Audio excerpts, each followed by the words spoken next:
కొబ్బరి పాల కూర కావాల్సిన ఐటమ్స్ ఏంటో ఇప్పుడు చూద్దాం.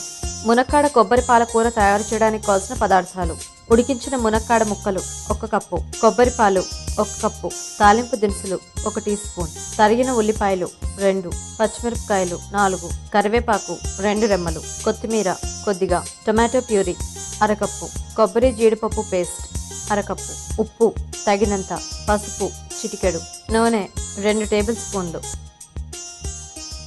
ఫస్ట్ ఆయిల్ వేసుకోవాలండి. కావాల్సిన పేస్ట్లన్నీ కూడా ముందే రెడీ చేసి పెట్టేసుకోవాలా? ముందే రెడీ చేసుకోవాలి. కొబ్బరి పాలు, టొమాటో ప్యూరీ 2 టొమాటోస్ మిక్స్ చేసానండి. ఇది జీడిపప్పు కొబ్బరి పేస్ట్ అండి. ఇది కొబ్బరి పాలు, జీడిపప్పు కొబ్బరి పేస్ట్.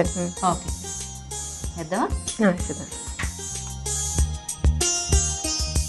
తాలింపు దినుసులు వేసుకోవాలండి. జీలకర్ర రావాలండి. నెక్స్ట్ కరివేపాకు వేయాలండి. నెక్స్ట్ ఉల్లిపాయలండి, 2 ఉల్లిపాయలండి. ఉల్లిపాయలు, పచ్చిమిరపకాయలు 4 వేద్దామండి. కొంచెం బాగా ఫ్రై అవ్వాలి ఆయిల్, అదే ఆనియన్ ఫ్రై అవ్వాలి. వేగిపోయినట్టేనా? వేగిపోయింది. ఇప్పుడు మనం ములక్కాయలు వేసుకుందాం.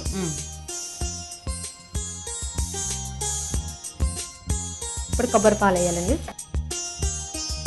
ఇప్పుడు ఈ కొబ్బరి పాలలో మనకి ముక్కలు కాస్త ఉడకాలండి. దీంతో సాల్ట్ వేసుకుందాం.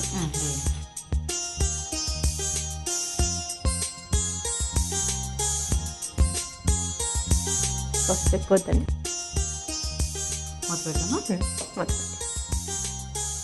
చూద్దాం సంగీత చూడండి, అయిపోయి ఉంటుందండి. కొబ్బరి పాలు ఇంకిపోయి కదండి. అవును. ఇప్పుడు మనం టొమాటో ప్యూరీ వేసుకుందామండి. అంటే మనకి ఇంకా గ్రేవీ ఎంత కావాలంటే. ఇప్పుడు ఇది కొబ్బరి జీడిపప్పు పేస్ట్ అండి, గ్రేవీ కోసమే. ఒకవేళ ఇది మరీ దగ్గరకైనట్టు అనిపిస్తే కొద్దిగా వాటర్ వేసుకోవచ్చు. ఆల్రెడీ మనం బాయిల్ చేస్తే కనుక ఉడికిపోయి ఉంటుంది.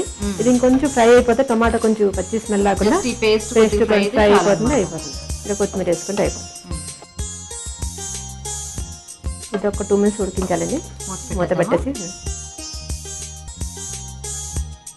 ఇప్పుడు జస్ట్ మనకి ఆ పేస్ట్లన్నీ మగ్గితే ఇంకా ఆల్మోస్ట్ అయిపోయింది.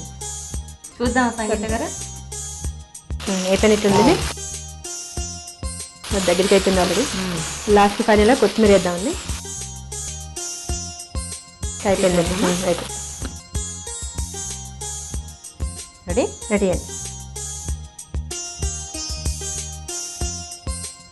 చూసారు కదండి, వేడివేడిగా మునక్కాడ కొబ్బరి పాల కూర కూడా రెడీ అయిపోయింది.